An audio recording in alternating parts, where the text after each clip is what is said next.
Okay, so we are home in the glorious suburbs.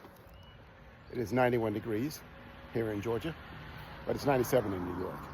And that heat is different because concrete versus green, it ain't pretty. But we are making this because of this. Are you kidding me? Are you kidding me? Did you think I wouldn't? It's so good.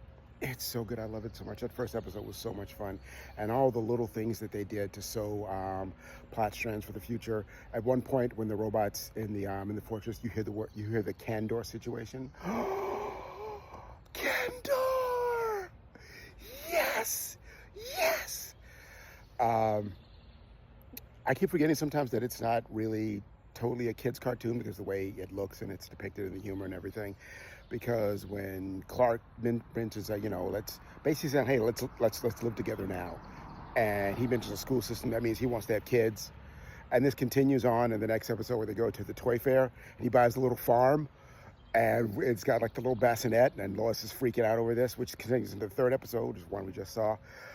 And they're dealing with Hank Henshaw. I forgot that Hank Henshaw had been mentioned in the had been introduced previously as a cyborg Superman.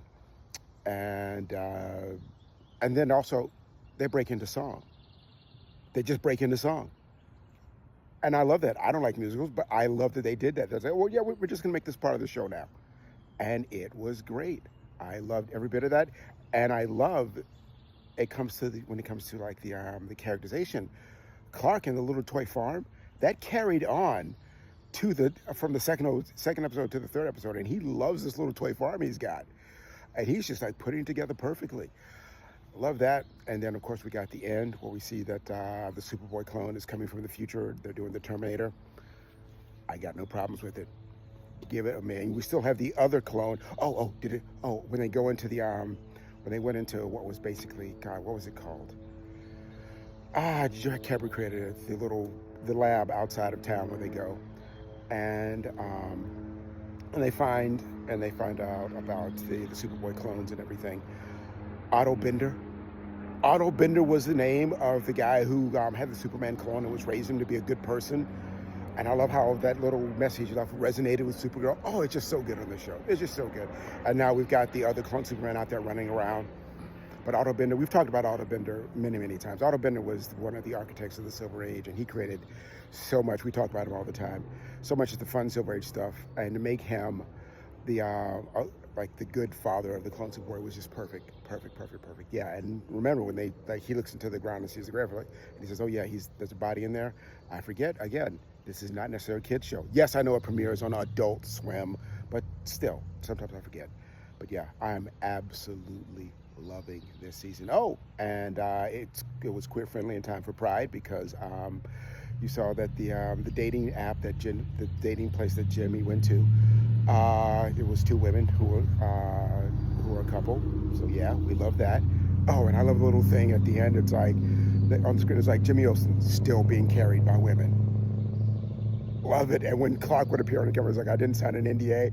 I didn't sign a release form. They pixelate his face. And in the end, he shows up and it's like, this is not an endorsement. And they pixel out his face as he's Superman.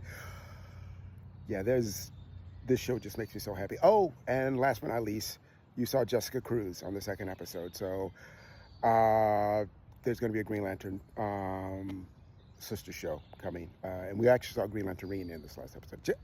I could go on and on about everything that I love on this show. So much fun. We love it.